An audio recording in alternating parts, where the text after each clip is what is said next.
എല്ലാ കൂട്ടുകാർക്കും അഡ്രീസ് വേൾഡിലേക്ക് സ്വാഗതം. ഇന്ന് ഞാൻ വന്നിട്ടുള്ളത് ഒരു മുട്ടക്കറിയുടെ റെസിപ്പിയുമായിട്ടാണ്. അതെങ്ങനെയാണ് വെക്കുന്നതെന്ന് നമുക്ക് നോക്കാം. ഇതിനായി ഞാനിവിടെ 4 മുട്ടയാണ് എടുത്തിരിക്കുന്നത്. അത് ഞാൻ വേകാനായിട്ട് വെച്ചിട്ടുണ്ട്. ഉപ്പിട്ട് വെന്ത് നിർത്തിയിരിക്കുന്നതാണ്. ഇത് നമുക്ക് എങ്ങനെയാണ് കറി വെക്കുന്നതെന്ന് നോക്കാം. ഇത് തിളയ്ക്കുന്ന സമയത്ത് തന്നെ നമുക്കൊരല്പം ഉപ്പിടണം. അപ്പോൾ ഈ മുട്ടയിലേക്ക് ആ ഉപ്പെല്ലാം ചേർന്നിട്ട് മുട്ടയ്ക്ക് പ്രത്യേകിച്ച് ഉപ്പിൻ്റെ ആവശ്യമില്ല. പിന്നെ ആ ഗ്രേവിക്ക് മാത്രം നമ്മൾ ഉപ്പ് ചേർത്താൽ മതി. ഞാനൊരു ചട്ടി അടുപ്പത്ത് വെച്ചിട്ടുണ്ട്. ഇതിലേക്ക് ഒരല്പം വെളിച്ചെണ്ണ ഒഴിക്കാം. വെളിച്ചെണ്ണ ഒന്ന് ചൂടായി വന്നതിന് ശേഷം ഇതിലേക്ക് നമുക്കൊരല്പം കടുക് ചേർക്കാം.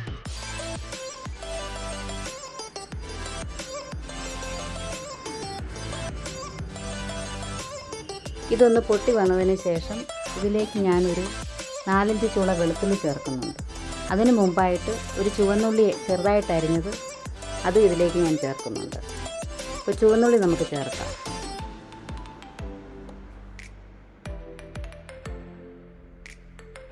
ഇതൊന്ന് ബ്രൗൺ കളറായി വരുന്ന സമയത്ത് ഇതിലേക്ക് വെളുത്തുള്ളി ചേർക്കാം.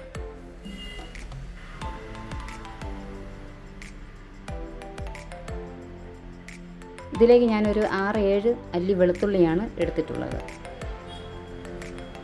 പിന്നെ നമുക്കിതിലേക്ക് വേണ്ടത് ഒരു ചെറിയ കഷ്ണം ഇഞ്ചിയാണ്. അത് ഞാനിതിലേക്ക് ചേർത്തിട്ടുണ്ട്. പിന്നെ ഒരു 3 പച്ചമുളക് നടുവേ കീറിയതാണ് ചേർത്തിരിക്കുന്നത്. ഇതും കൂടെ ചേർത്ത് നമുക്ക് നന്നായി ഒന്ന് ഇളക്കാം. ഈ മുളകിൻ്റെയും ഒരു പച്ച മണം ഒന്ന് മാറുന്നത് വരെ നമുക്ക് നന്നായി ഒന്ന് ഇളക്കി യോജിപ്പിക്കാം. ഇനി ഇതിലേക്ക് ഞാൻ ഒരു 10 കൊച്ചുള്ളിയാണ് എടുത്തിരിക്കുന്നത്. അതും ഇതിലേക്ക് ചേർക്കാം. ഒന്ന് വഴറ്റിയെടുക്കാം. ഇതൊന്ന് നന്നായി ഒന്ന് വാടി വരട്ടെ.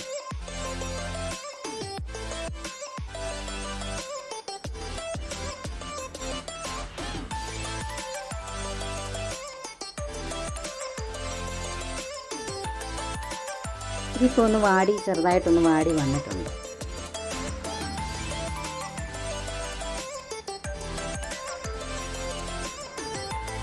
ഇതിലേക്ക് ഇനി ഞാൻ ചേർക്കുന്നത് ഒരു സവോളയാണ്. ചെറുതായി അരിഞ്ഞു വെച്ചിരുന്ന ഒരു സവോള ഇതിലേക്ക് ചേർക്കാം.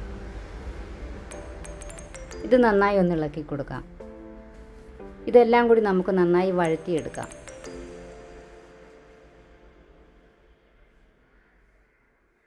ഇതിലേക്ക് ഞാനൊരല്പം ഉപ്പ് ചേർക്കുന്നുണ്ട്. ഇനി നമുക്കൊന്ന് വഴറ്റിയെടുക്കാം.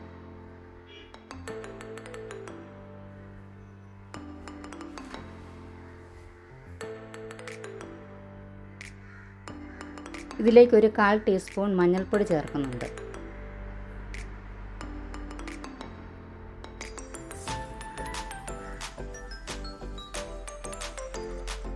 ഇത് നന്നായി ഒന്ന് ഇളക്കാം.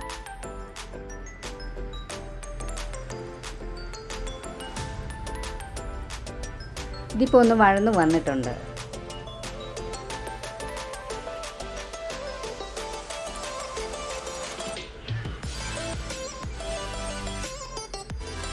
ഇതിലേക്ക് ഒരു തണ്ട് കറിവേപ്പില ചേർക്കാം.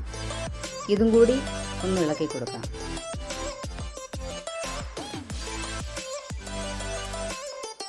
പിന്നെ ഞാനിതിലേക്ക് ചേർക്കുന്നത് ഒരു തക്കാളിയാണ്.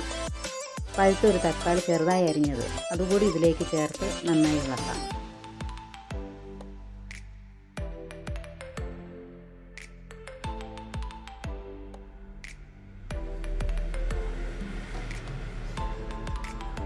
ഇത് നന്നായി ഒന്ന് വഴറ്റിയെടുക്കണം.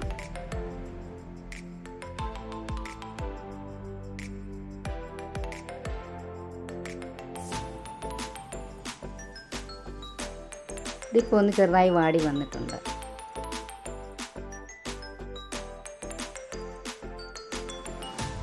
ഈ തക്കാളിയൊക്കെ നന്നായിട്ടൊന്ന് വെന്തുടയണം.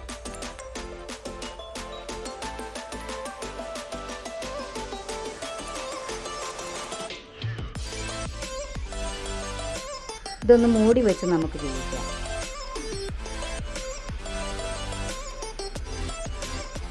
ഇത് നമുക്കൊന്ന് തുറന്ന് നോക്കാം. ഇപ്പോൾ ഇത് നന്നായി വെന്ത് വന്നിട്ടുണ്ട്. ഇതൊന്ന് ഉടയ്ക്കാം. നമുക്ക് ഈ തവി കൊണ്ട് തന്നെ ഒന്ന് ചെറുതായിട്ടൊന്ന് ഇളക്കി കൊടുക്കാം. ഇതിപ്പോൾ തക്കാളിയൊക്കെ നന്നായിട്ട് വെന്ത് വന്നിട്ടുണ്ട്. സവോളയും തക്കാളിയും നന്നായിട്ട് വെന്ത് യോജിച്ചിട്ടുണ്ട്.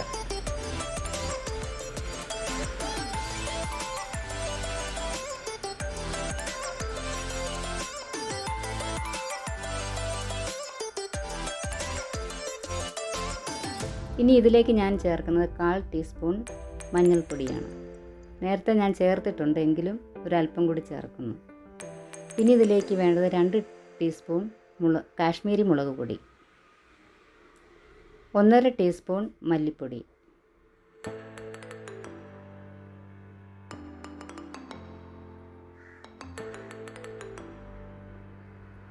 1/2 ടീസ്പൂൺ കുരുമുളക് പൊടി.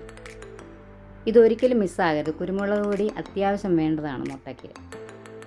കറിക്ക് നല്ലൊരു ടേസ്റ്റ് കിട്ടും. ഇനി ഞാനിതിലേക്ക് ഒരു എഗ്ഗ് മസാല ചേർക്കുന്നുണ്ട്. 1 ടീസ്പൂൺ എഗ്ഗ് മസാല ചേർക്കുന്നുണ്ട്.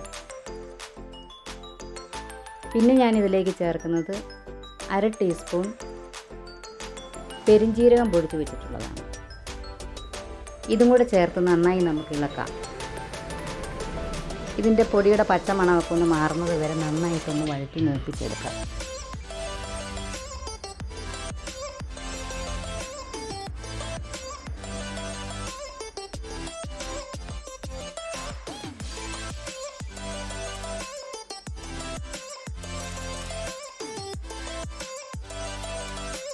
ഈ പൊടിയുടെ പച്ചമണമൊക്കെ ഒന്ന് മാറി വരുന്നത് വരെ ഇളക്കാം.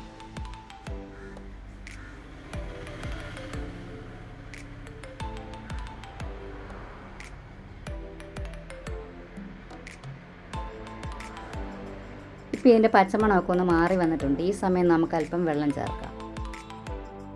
ഗ്രേവിക്ക് ആവശ്യമായ വെള്ളം ചേർക്കണം.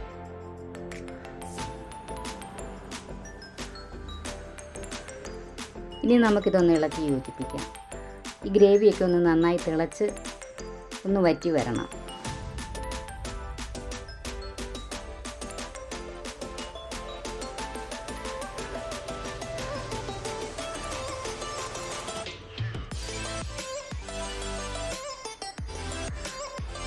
ഇപ്പം നല്ലൊരു സ്മെല്ല് വരുന്നുണ്ട്. ആ കുരുമുളക് പൊടിയുടെയും പെരിഞ്ജീരകത്തിൻ്റെയും എഗ്ഗ് മസാലയുടെ നമ്മൾ ചേർത്തിരിക്കുന്ന മസാലയുടെ ഒക്കെ ഒരു നല്ലൊരു മണം വരുന്നുണ്ട്.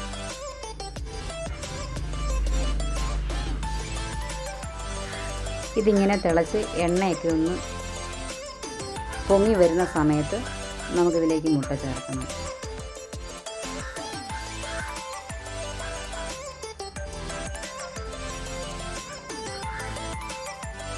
ഇതിപ്പം വെന്ത് കുറുകി നന്നായിട്ട് എണ്ണയൊക്കെ തെളിഞ്ഞ് വന്നിട്ടുണ്ട്.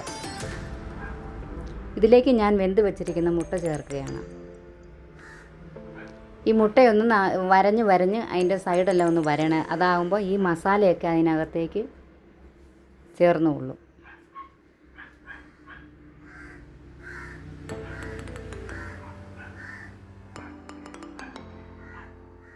എൻ്റെ ഈ വീഡിയോ നിങ്ങൾക്ക് ഇഷ്ടമായാൽ ഒന്ന് ലൈക്ക് ചെയ്യണേ. നിങ്ങളുടെ വിലയേറിയ അഭിപ്രായങ്ങൾ കമൻ്റായിട്ട് രേഖപ്പെടുത്തണം. വീഡിയോ ഇഷ്ടപ്പെട്ടാൽ ഒന്ന് ഷെയർ ചെയ്യണേ. എൻ്റെ വീഡിയോ ആരെങ്കിലും ആദ്യമായിട്ട് കാണുന്നുണ്ടെങ്കിൽ ഒന്ന് സബ്സ്ക്രൈബ് ചെയ്യണേ. തൊട്ടടുത്തുള്ള ബെല്ലൈക്കൺ ഒന്ന് പ്രസ് ചെയ്താൽ ഓൾ എന്നൊരു ഓപ്ഷൻ വരും. അതിലും ഒന്ന് ക്ലിക്ക് ചെയ്താൽ ഞാനിടുന്ന എല്ലാ വീഡിയോസും നോട്ടിഫിക്കേഷൻ അപ്പോഴപ്പോഴും നിങ്ങളുടെ ഫോണിൽ വരുന്നതായിരിക്കും. എന്നെ ഒന്ന് സപ്പോർട്ട് ചെയ്യണേ. ഇനി ഇതിലേക്ക് ഞാൻ ഒരു തണ്ട് കറിവേപ്പില ചേർക്കുന്നുണ്ട്. എൻ്റെ കറി നന്നായി കുറുകി വന്നിട്ടുണ്ട്. നിങ്ങൾ ഇതുപോലെ ഒരു പ്രാവശ്യമെങ്കിലും ഒന്ന് ഉണ്ടാക്കി നോക്കണം. അടിപൊളി ടേസ്റ്റാണ്.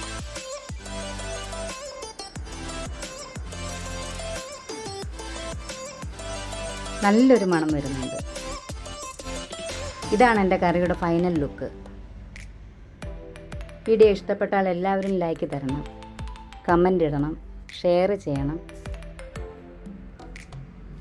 നിങ്ങളുടെ ഓരോ കമൻറ്റുകളും എൻ്റെ വീഡിയോ ഒന്നും കൂടെ മെച്ചപ്പെടുത്താനായിട്ട് എനിക്ക് ഉതകുന്നതായിരിക്കും. അതുകൊണ്ട് എല്ലാവരും എന്നെ സപ്പോർട്ട് ചെയ്യണം.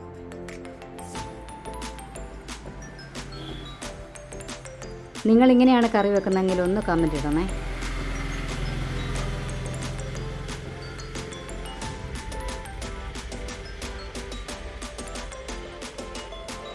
ഇതാണ് ഈ കറിയുടെ ഫൈനൽ ലുക്ക്.